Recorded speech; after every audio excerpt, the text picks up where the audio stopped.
AutoBlack is a discussion-based podcast hosted by a group of unapologetically black architects, where we get on this virtual stoop and we talk about everything from design to culture to politics and beyond, and we do so through the lens of the built environment.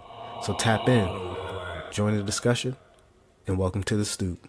I got a question for the group, especially since we are all architects. We work in industries that are responsible for shaping and building and shifting the built environment. And a lot of times in the work that we do, we often are confronted with the code word, the buzzword for anything that is new and different as being gentrification. I think that there's been examples where people even will point to a building that is new and say that's gentrification right there. And there's also this tension and resistance, especially in communities of colors, communities that have lacked investment over time, is that we don't want anything that is a threat to be gentrification, because gentrification will lead to the displacement of people who live here. But my question for the group is, what is the bigger threat to these communities, especially communities that are disenfranchised? Is the bigger threat gentrification, displacement by gentrification, or is the bigger threat displacement by decay? Ooh, that's a good question, Rob. I think if I'm thinking logically here, You're the not. people who have Jamar, bro, like for real. Dang, I just lost my train of thought. Oh, right.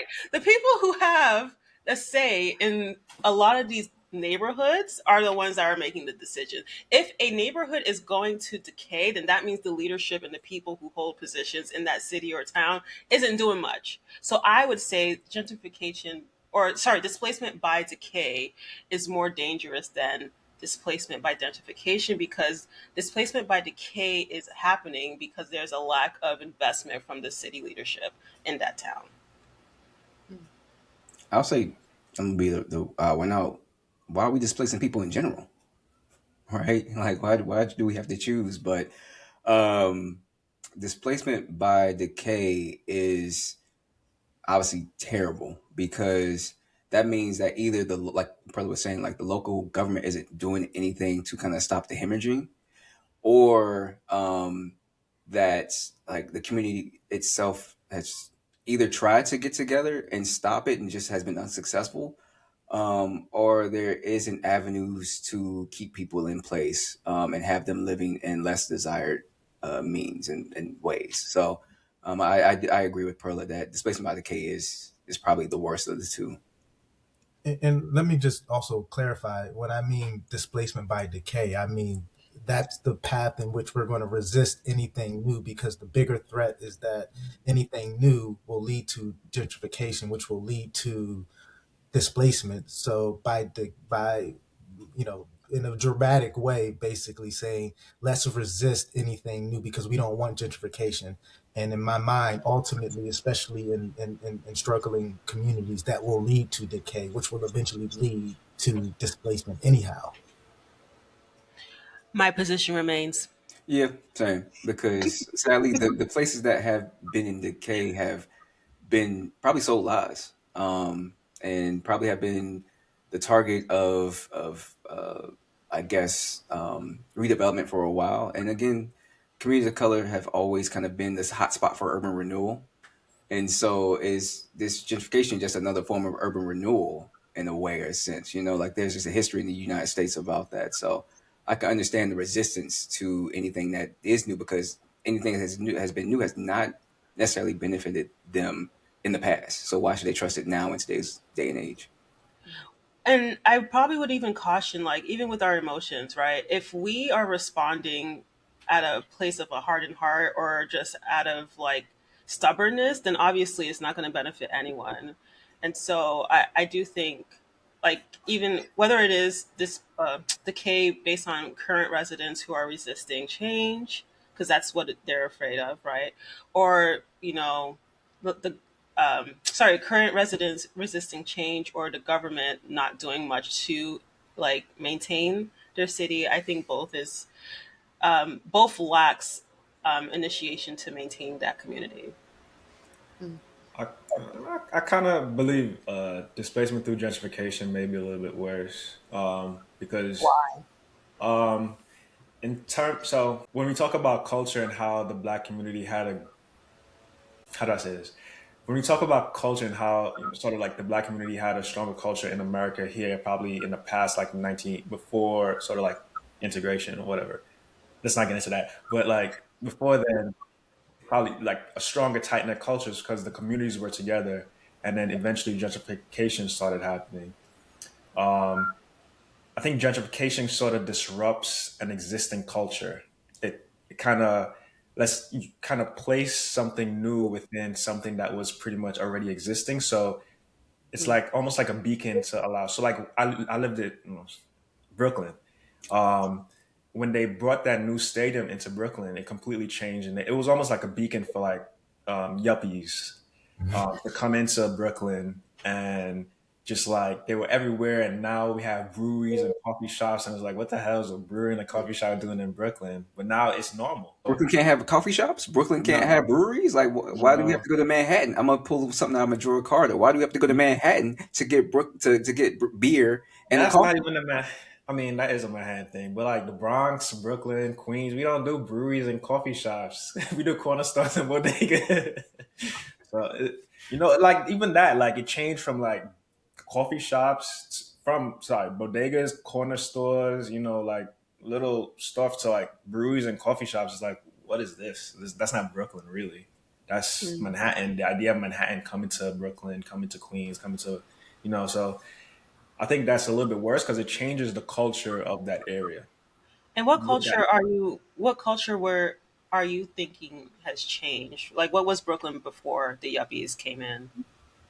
well, again, so the breweries, the coffee shops, that it's how people interact with each other, how people I don't know.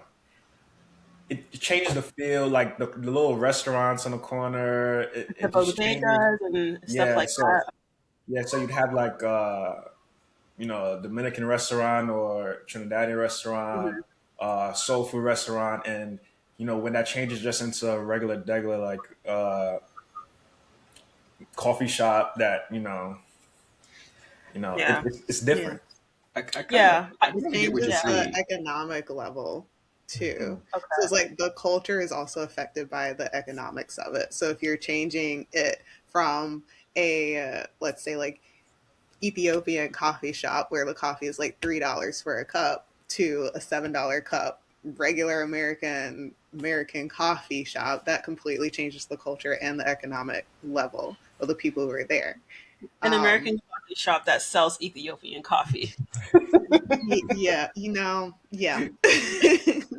And like I think I had to agree with X just because of like my time in Charlotte and I did the research on where I was living and the demographics didn't change, but the economic status changed. So it's like, yes, me as a black person, it still is like equal to a black person who was there before it gentrified.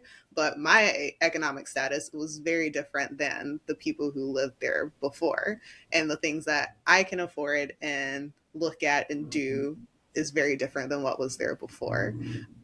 So I feel like to me, displacement by gentrification is worse, especially when it comes to voting. And that was something I didn't feel comfortable doing in a place that I knew I was only going to be at for 3 years and affect the people who are there for decades. Um, yeah, I have to agree with X. Yeah. So going, So going one to thing gen- that I was so really really quick, Rob. But one thing I think that X was really getting at was the idea of community. And when you start to have gentrification, or was it gentrification by gentrification? I forgot the term already. But but yeah, when we start to have an area that's gentrifying, there is a confusing sense of what that community looks like now. Because previously that community was strong, even if it looked like it was decaying from the outside. For the inside, internally, it was a strong community. We've seen this in a lot of communities that were like former public housing complexes, right? Like even though the community might not have been, uh, let's say, I don't want to say less desirable or whatever the case may be, but it was still a community. to the inside world, it was still a community versus to the outside world, they just saw this as decay. Same thing again with urban renewal. They destroyed plenty of neighborhoods that were communities and destroyed that community fabric in the process. I would say that I think that when we start to make a comparison between those disenfranchised communities that we see today, especially you brought up the example of public housing, and then when we try to look back to the pre-highway urban renewal of a lot of cities, I think those are two like false equivalencies of like communities because I think that that was prior to integration, so there was a more um, economic, social, education mix within those places versus what we're looking at today. They're more homogenous in terms of access, economic opportunities, education status. So, like, I think those are like two false equivalencies that are not really accurate comparisons. And I will say though on the visibility issue though, like especially for like a place like Brooklyn, like where what prior to the stadium coming in, prior to there even being any sort of talks or mentions of the stadium coming in that really sort of started to spur a lot of change. Like what was the trajectory of like the state of like Brooklyn, was it something that because I think when we look at gentrification, that's obviously a highly visible change, and you see new people coming in. It's something that's it's played out on the public political spectrum, so it's something that's highly visible and contentious. But then I think that on the reverse of that, I think what happens when you look at displacement by decay, it's often gradual. It happens over time. It's often less visible, and it's often forgotten and not discussed. And so, like, I think that when we say that, oh, well, these communities might have been better off or might have been more whole prior to X, Y, and Z happening, I think that that is a point that might not necessarily look at like the true sort of state of decline because it is something that is less visible. I mean, so maybe it's a little bit of nostalgia, but Brooklyn wasn't necessarily physically. It didn't change that much. So like when I look at the outlook of Brooklyn, it didn't. Well, it did change a lot. Um, Certain neighborhoods, I would say, didn't change that much physically when you sort of look from back then to now.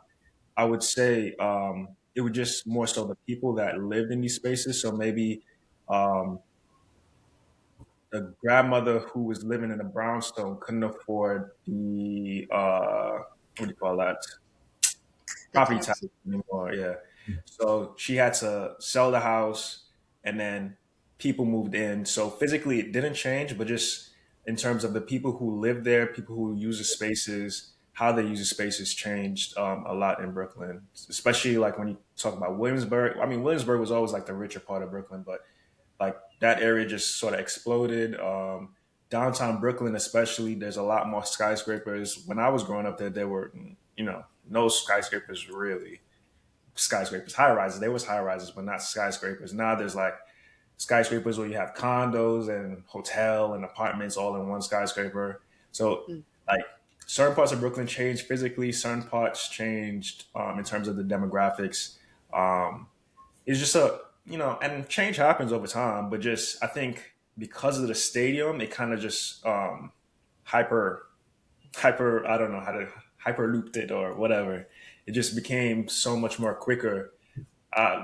2010 to 20, what is it, 2026, 16 years, and like Brooklyn is, very different. So it's funny because I saw an Instagram post a while back, but they were showing the difference between the block parties back when Brooklyn was Brooklyn versus Brooklyn today. And like you see today, you see people dancing like this, right? Versus like back in the day, they had a little bit more rhythm, all that stuff. But I think it's funny because I feel like gentrification happens fairly quickly, whereas Mm. decay it doesn't happen as quickly. I think decay is a longer term process, and I think that's why it's harder to kind of document it because it just happened over decades. Whereas gentrification, it feels like it happens over I guess you can argue it happens over decades too, but it feels faster. And I think it's because there's a plan for it, and the plan is implemented. Like I think when you were saying earlier, the plan is implemented, and then it just kind of accelerates that process. Mhm. Yeah, I, we definitely, for the listeners who don't know about gentrification, it's not when you start seeing things change. Starts like well before then, because it's part of the city and the zoning and the planning. So it feels faster, I think, because all of a sudden you're aware of it, because you can see it visibly. But it started well before then. And I will say, I think that there's a lot of when you're talking about urban redevelopment and you're talking about gentrification, it's a very nuanced discussion. And I think that there's a lot of misconceptions about what actually happens to people who were in that existing community when, something new comes in. I think that there's this misunderstanding that property taxes are going to immediately spike and I'm no longer going to be able to afford my community, therefore I have to move out. And I think that if we actually look at the data, and I did some, digging into some of the statistics and groups that actually sort of studied and tracked and monitor it. The amount of people that is displaced via gentrification versus just the neighborhood in a state of decline, the numbers are very similar, which indicates that those people who were predisposed to economic hardship were no more susceptible to being displaced from where they live, whether or not any type of new development had come in. And so I think that, like, with that sort of perspective of like what actually happens when new development comes in, I think that that can actually sort of frame the way that we're sort of having the conversation about, what is gentrification and what are the, I think that a lot of times we cite a lot of like negatives that come with it, and we don't actually look at sort of the positives and the benefits, because it might not become at no surprise, but I'm very pro development. I'm very pro development, especially in like, a city that I work in, Baltimore City. Like, I think that Baltimore is a place that needs to gentrify. Baltimore needs new people moving in. Baltimore needs new investment, and I would even go as strong enough to say that Baltimore has to, either the city needs to gentrify, or the city's going to die. Economic. So, Wait, sorry, Perla, Rob. wait, because I always have to bring this up, but you did also leave the city. You always gotta bring this up, but I'm you Well, going to validate that with the response. because I did move into the city. You left the city, and so so you're saying that people need to gentrify and all that stuff, but you also are part of the reason that the city's And, declining. you know, you have to make well, sacrifices when you got a family and a wife that isn't necessarily too keen on urban living. well, So, what I was going to say there, Rob, like, I don't think being pro development is being pro gentrification. I think gentrification is, at least what I'm hearing, is when something is lost in the culture of a space or a city that's also being dismissed when new development happens. So you can still be pro development, but if you were to really consider the culture of what exists right now, you can still make an impact and a change that it doesn't lead to decay. So I I mean, I don't want to say is it Uchi while you're on mic, but you can't. I don't think you can be pro development and pro gentrification at the same time. That's just my take. I'm done. And then, listen, I was gonna say, is it if you gentrify Baltimore to the point where, you know, is it still Baltimore, or is it just like New York City South or Washington D.C. North, or like Yeah, Chicago? Is it wouldn't be Baltimore the same? But like you lose the accent. The accent is gone. Like if you gentrify it, so it's like it's not Baltimore anymore. yeah. Technically, there's two Baltimores though. Obviously, there's always been two Baltimores. There's two different types of dialects. You have the black one, like the toos, the Doug for dog. Like what the hell is a Doug? And then you have the Huns, right? That's like the more, white Baltimore accent. So uh, I guess it depends on how you see it, right? Like, because there's technically two sides of the railroad track here in Baltimore. I think that exists for every city, though. Yeah. That's why you go to any place. There's two First Baptist churches in any type of city, because there's the the one that caters to the white population, and there's one that's going to cater to the black or non-white population. And so I think those two realities exist. And I think that I think that again, my argument for Baltimore needing to have that access to like investment and stuff like that is because what we have seen is that Baltimore has suffered a lot of disinvestment to the point where it's affected like the central business district. And to your point earlier, Jamar, businesses are failing and are leaving, and I think that the city has suffered so much of disinvestment that there needs to be a image change.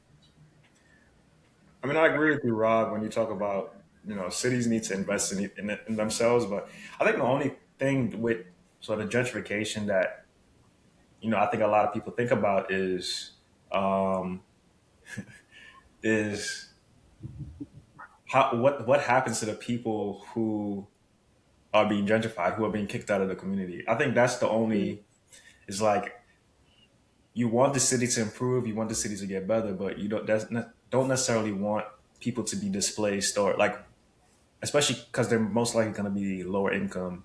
You don't want them to be displaced or not have options to stay within that community. I think we can use Boston as an example, especially because Jamar brought up the accent. So there's this conversation of the Boston accent dying. But then to talk about gentrification and displacement, where I live is now being considered the new Chinatown because the people in Chinatown are no longer able to afford living there. So it's like it's completely restructuring the city or cities as we knew them, because I have to assume that's happening in other Chinatowns as well in other cities. So I've recognized this since I've been here in Boston, I guess almost 7 years. Like when I first got here, you would hear the Boston accent while downtown all of the time. The Boston culture of yelling, banging on cars, telling people to move, like that was here. It was scary, but it was it was what it was. You don't experience that now at all. Like I rarely hear the Boston accent except for when I'm on the outskirts, like completely outside of the city. And that's because everyone has been displaced and pushed further and further away from the city. And the city itself has become more of a pocket for transient people, people who are coming in from completely different cultures, and has turned into, I would say, more of melting pot, a melting pot of cultures, but not a melting pot of economic status. Yeah. Since Jamar's going, I kind of want to hear Pro's Boston accent. I don't have a Boston accent. I grew up in the outskirts of Boston, but still claiming Boston. So like Mattapan, Dorchester, Roxbury area, and then we moved even further out to Brockton. So I mean, yeah, How do Well, you say CAR, or the animal from the sea with car, the pincers? car, car, coffee, Ha babe. ha. well, that's the joke though, right? Because black people don't have a Boston accent. Like New Edition is all from Boston, and Yeah, We they don't. talk It's really the white people here. But even then, it's like they're blue collar people. They're no longer in Boston unless they're coming in to work. But I don't hear that accent downtown at all, even the people who are working there. I only yeah. hear it when I'm at like a grocery store that's like a 30-minute drive outside the city. Yeah, you, and I will say I'm a little bit surprised to hear about the Chinatowns, because to me I've been always interested as to how they retain so much real estate in downtown. But if they're now being impacted, then I'm just really curious as to what's really going on, because my understanding is, it's going to sound bad, but they fell in line and were able to kind of build themselves up to even, claim a certain space in downtown as theirs, even in the architecture styles, right? Mm-hmm. But now I'm just really curious as to what really is happening in our cities. If the Chinatowns themselves are even being ghost towns right now. what I always thought was interesting about the Chinatowns of American cities is that there was always, and I do think that this is by design, obviously, but there was always a level of culture that was retained and then also monetized. You think about the DC Chinatown, a lot of the retail signage is in Mandarin. Yeah. It's in Mandarin, and but then when you think about like, you know, black cultural spaces that were gentrified, you think of H Street in DC, or I'm sure there's other examples, but like I think those areas become hotspots for redevelopment, obviously because of their location, their access to certain economic centers, but also there was a unique cultural um, prowess that these places had, and I've always wondered why black communities were never able to monetize. And I think that this transcends beyond just urban redevelopment, but just black culture in general has always had a challenge in being able to monetize and be the beneficiaries of the monetization of our culture. Bank loans. Yeah, I'm the more I hear about what's happening in our cities today, the more intrigued I am to learn more about Tulsa, but a little upset, I'm not gonna lie, for the black community because you guys had it, Mm. and it was just taken away from you. And I do think, not to get into the race conversation here, but when we look at the outrage that people have on both sides, like it's not like you guys didn't like, and I'm saying you guys meaning black African Americans, right? You guys tried, you got what you had and you started to develop. And the fact that people are still upset that you are still asking for either reparations or just being paid what you're owed. I don't think they realize that part of your history where they saw the potential and the propensity that black people can have if you just give them what they need right now. Hmm. Anyway, that's all I'll say. I mean, it's definitely by design. Again, take Baltimore City for an example. The reason why not only does had Baltimore City had struggles just keeping up with the everyday requirements of operating a city, and has also the reason why Baltimore City has a really high tax base that limits and is a deterrent for development, is because back in the Baltimore City's boundaries hasn't expanded since like 1918 or something like that, and it was written in the Maryland Constitution in like the late 40s that in order for Baltimore City boundaries to actually expand and annex new territory, it has to not only have a vote by the city council, by the state, but also the people living in that community that is going to be annexed. And so if you have that triple layer level of approval, and the people who are living in the county, obviously what benefit do they have of being included as a part of Baltimore City? That limits the how the city can expand. And like if you look at most major American cities, as the suburbs grew, so did the boundaries of the city, so that they can expand their tax base, and that it allows them to be able to continue to operate and not have to only have a tax base that is only on the remnant that is remaining. I wonder though if there is a pro somewhere in that and not a con, because it's not like we necessarily look to American cities as ideal either. I don't have that answer right now, but I'm wondering if there is something to be said to that it could be spun into a positive thing for the city that could be looked into further. Like, almost like reducing urban sprawl. So like I don't think New York City has grown that much, but New York City is becoming more dense and dense and dense. Mhm. I mean, it's almost too dense right now, but yeah, like increase the density of the build, like fix what you have right now before you think about expanding too much Mm. further. So I understand what you're saying. So one, I'm a as we sort of look to put a bow on the episode, I have a question for y'all. It's a introspective kind of question, and it's actually one that I've struggled with early on in my career, and trying to figure out sort of my place and my footing is in this. Is that obviously we all work in professions that enable gentrification.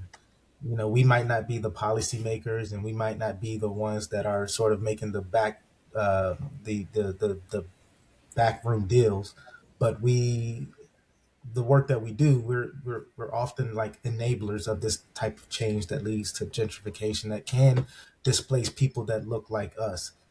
How have you all reconciled those two realities in the work that you do? And especially the other layer to that is that outside of like X and Perla, the rest of us grew up in rather suburban environments, and so we don't necessarily have the same sort of relationship with these spaces. So like, how do y'all reconcile the what you do with whose it affects, and just how your identity is kind of like divided in between that? Hey y'all. So long time listener, first time caller. I just wanted to buzz in to say, hey, first of all, I have to refute what you said about Perla. She grew up in Brockton, which is not an urban area. She grew up in Brockton. We already clarified that. Okay. All right, just When you Okay. dismiss yourself, thank you. Continue on. Yeah, I Brockton. stood in your place, Ramon. I already got Perla. All right, yeah, thank you. Thank you for continuing the legacy. Again, I'm just a listener, a passive listener. But one thing that I haven't done this necessarily in my practice, but I think one thing that we should do to help nullify the effects of gentrification is that architects and developers need to be more present in community rooms. We need to build the trust with the community, because if you have the trust of the community and understand where they're coming from and they also understand where you're coming from, I think that makes such a big difference. But so often developers and architects come in only when they need the approval. They only come in to get these little signatures, say I've checked the box, and then they're out. And so for me, I think both sides need to be at the table, really having community engagement and being on the ground, even when there isn't a project being built. But I think that goes back to being a local architect who, and not somebody who's coming out from Indiana, Chicago, whatever. Like, I think there needs to be more push for local architects working on local projects. I'm not gonna lie, I haven't reconciled that piece only because um, it's gonna sound, I'll just say it. Some of the projects that I'm working on are small enough that the ripple effects of it, impacting other people isn't on the negative side. It's like school additions, like things that, well, projects that I'm working on that really are public projects essentially. But I also know, keeping or siloing yourself in this industry means you're preventing growth. And so, like, I understand, to Jamar's point, like, we need to have a face in these meetings, but at the same time, if we want to be paid what we're owed, a lot of the money is in some of the, the projects that are in fact part of the gentrification that is happening in these cities. So I'm unfortunately I'm still stuck in this middle space, like which way do I go, and still remain true to what I believe or what I hold dear and what I believe to be true and what architecture could be. Mm. I think we're kind of talking about banks. Like, I think banks have a big role in gentrification because when we look at sort of appraisals and how they give out money towards developments.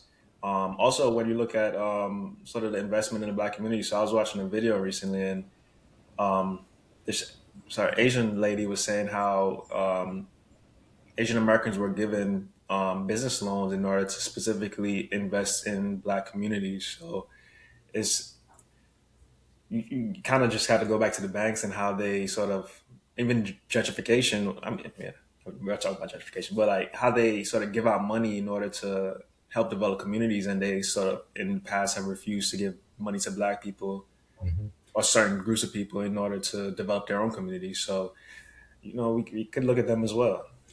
Yeah, I think the effects of redlining is still very strong, even though we are, what, 60, 70 years past, when that was seen as being illegal or stated as it being illegal. But I mean, if you look at car insurance, stuff like that, like how home insurance, it still is the ripple effect of previous administrations and their policies, for sure. Yeah, and I was actually, when you bring up insurance, like I was listening to another person during work, and they were talking about how certain neighborhoods or zip codes, they charge you differently for like insurance or what do you call it, electricity. Like so like if you put your same zip, like a different zip code in and try to get the same service, it would be different. So it's kind of like weird. Like, how do these businesses even come up with this thing? If you're getting the same service, why isn't it the same price Because in let's the say it's a same higher city? risk area, They'll say, Yeah. oh, there's more car thefts in this area, there's more home break-ins, fires happen more frequently here. Obviously, probably the Bronx was probably the biggest example of that, of taking advantage of, insurance fraud and stuff like that. But yeah, it's sadly all connected. Yeah. Mhm. I don't I don't want to say I don't think about it much. I think it's the project types that I work on. It's a lot of interior architecture. And then my master planning is like higher education. So they live kind of in their own bubble to some extent.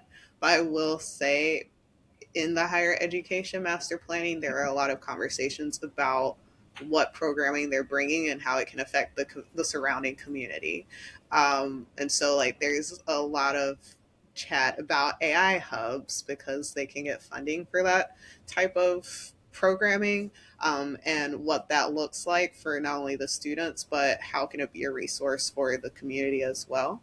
And also just looking at the university or college as more of a resource for the community rather than just for like students who are coming to learn. So there, I have noticed like there's that shift in it, but I think, like I've said before, us being in the room makes a huge difference.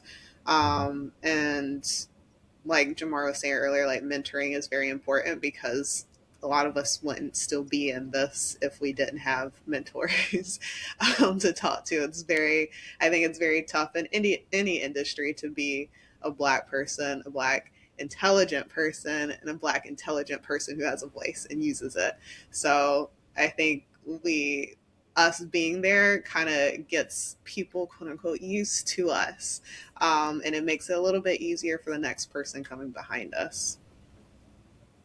Yeah, what's interesting about me is that I think a lot of the decisions that I have made in my career post UVA has all been an attempt to try to better reconcile this position that I feel that I'm in, and working in the industry that I am, being the color and the identity that I am.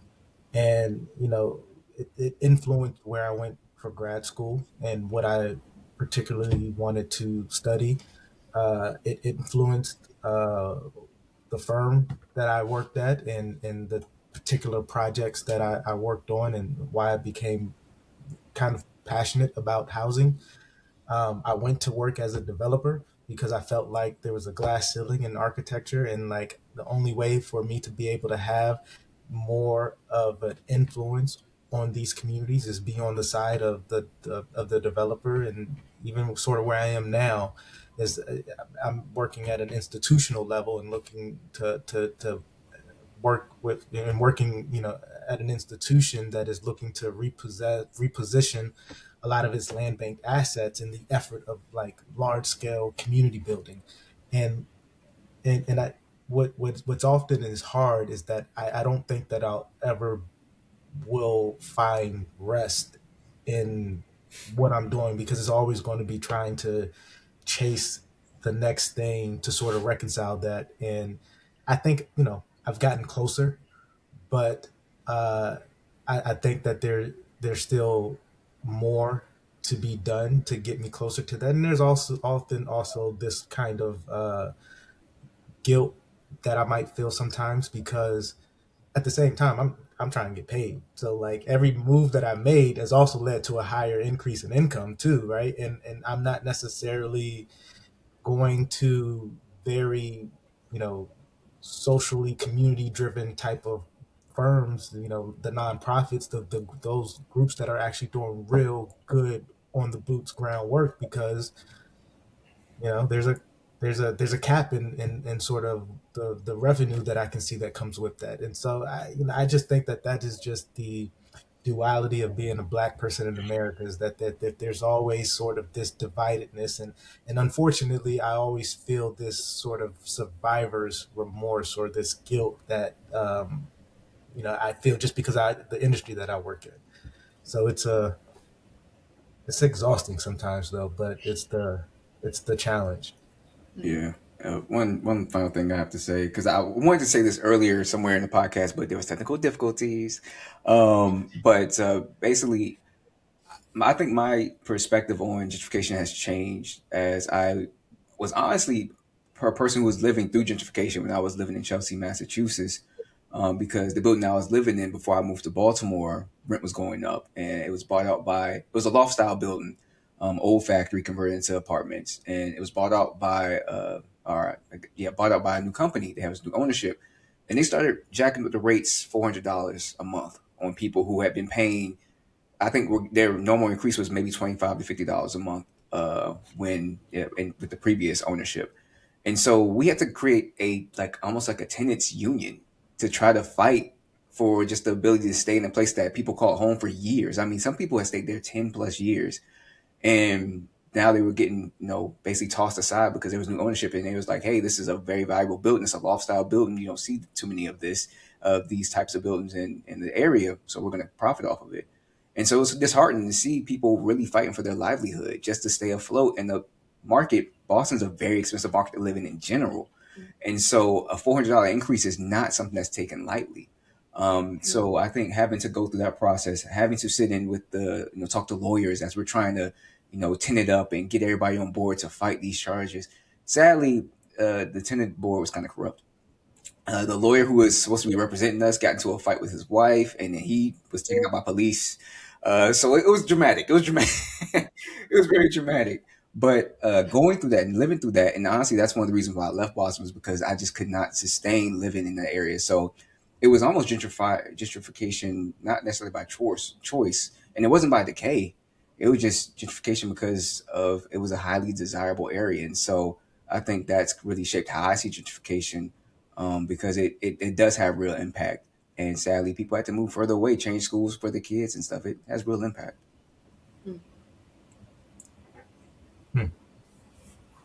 Well, with that, we'll go ahead and close out this episode. But thank y'all for the conversation. Thank y'all for being candid. Thank you for joining us again, Jamar. It wasn't the same without you. But it was better. You don't have to lie to him. Don't lie to him. I know y'all missed me. That's why I came back. I had to come back to finish it off. Until next time, peace.